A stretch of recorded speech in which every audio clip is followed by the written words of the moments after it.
The medical tent on Cathara Prime had become a battleground of a different kind. Dr. Mara Lorne stood outside the partition, listening to the low growls and whimpers of 12 wounded predator cubs who refused treatment. Every medic had tried. Every medic had failed, some with bite marks and claw wounds to prove it. The Calvir were apex predators, 8-foot-tall warriors with retractable claws and bone-crushing jaws. Their cubs, though smaller, were no less fierce. Coalition Command had been thrilled when the Calvir tribes joined the war effort. No one expected them to send their young to the front lines. Dr. Lorne. Commander Thexis ducked into the tent, his forearms folded in concern. Any progress? None, Mara admitted, her jaw tight. They won't let anyone near them. The injuries aren't critical yet, but if we don't treat them soon... The commander trailed off meaningfully. Mara grabbed her medical kit. Let me try. Beyond the partition, 12 pairs of amber eyes fixed on her immediately. The largest cub, a male with a distinctive white patch over his left eye, curled his lips back, revealing rows of developing fangs. His growl made the smaller cubs press against the wall, but Mara's attention was drawn to the smallest cub behind him. His right foreleg hung at an unnatural angle, the makeshift bandage soaked through with blood and pus. Dark lines of infection crept up his leg. Another day, maybe 2, and sepsis would kill him. Mara slowly lowered herself to sit cross-legged on the floor, placing her kit beside her. She made no sudden movements. My name is Mara, she said quietly. I'm not going to hurt you. The large cub's growl intensified. That's Rav, a voice said. A female cub with gray streaks in her dark fur had spoken, her translator collar crackling.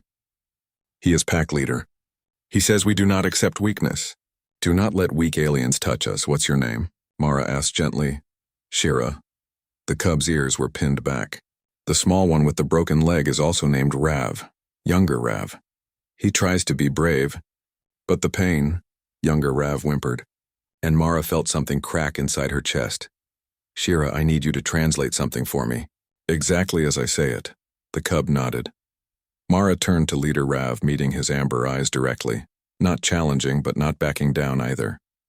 I know you think humans are weak, she began. Compared to Calvir, we are. We don't have your claws or fangs. We're smaller, softer, easier to break. She paused while Shira translated.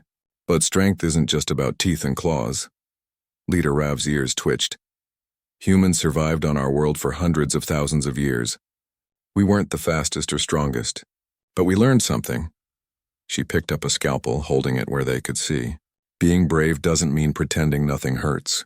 It means doing what needs to be done even when it does. All 12 cubs were watching now. That cub is going to die if someone doesn't treat him, Mara said bluntly. Not because he's weak, because infection doesn't care about strength. She set down the scalpel and held up her empty hands. I'm not going to force him. I'm not going to sedate him. But if he lets me help, I promise this, it's gonna hurt. I won't lie about that. Setting bones hurts. Cleaning wounds hurts. But I'm here, and I'll be as gentle as I can be, and I won't leave until it's done. The silence stretched endlessly, then younger Rav stirred. The small cub pulled away from the others, dragging himself forward on 3 legs. Leader Rav snarled, reaching out to stop him, but younger Rav growled back, a thin sound that nevertheless carried determination. The cub collapsed in front of Mara, sides heaving. Up close, she could see fever in his eyes, smell the infection. Brave, he whispered in broken coalition standard. Like humans, Mara's vision blurred. She blinked and opened her kit. That's right. Very brave. Now I need to cut away this bandage. It's going to hurt when I touch it. Younger Rav whined but didn't pull away. Mara worked quickly, narrating each step. When she debrided the infected tissue, the cub's body went rigid, claws scoring the floor. But he didn't bite. He didn't pull back. Almost done, Mara whispered. You're doing so well. I'm here. Setting the bone required force. She felt Leader Rav tense behind her, sensed how close he was to intervening. But younger Rav pressed his muzzle against her shoulder and made a sound like sobbing, trusting her to finish. When she wrapped the last bandage and administered antibiotics, the cub curled into a ball, exhausted but breathing easier. Who's next? Mara asked quietly. One by one, they came forward.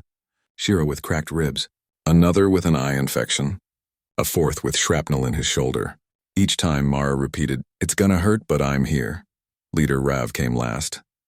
His wounds were worst, deep lacerations across his back, days old. He lowered himself before her with obvious reluctance. "You are strange, human Mara," he said through his translator. "You tell us there will be pain. Others promised it would not hurt." Mara prepared her instruments. "The others lied to make you feel better. I tell the truth because you deserve to know what you're facing." She met his eyes. "And because you're strong enough to face it." Something shifted in his expression, a subtle relaxation, a flicker of respect. "Then do what must be done," he said. "We trust you." 3 hours later, all 12 cubs slept peacefully, wounds cleaned and dressed. Commander Thexis stood in the doorway. "How?" he asked simply. Mara looked at the pile of fur that had reorganized into a protective huddle, younger Rav at the center. She thought about the scars on her arms from other patients who'd lashed out in fear. She thought about why she'd chosen field medicine, treating beings at their most vulnerable, most dangerous. "Humans understand pain," she said finally. "We know you can't avoid it. You can only choose who you face it with." Outside, the war continued, but in this tent, 12 predator cubs slept, watched over by a human who'd promised she'd be there and kept her word.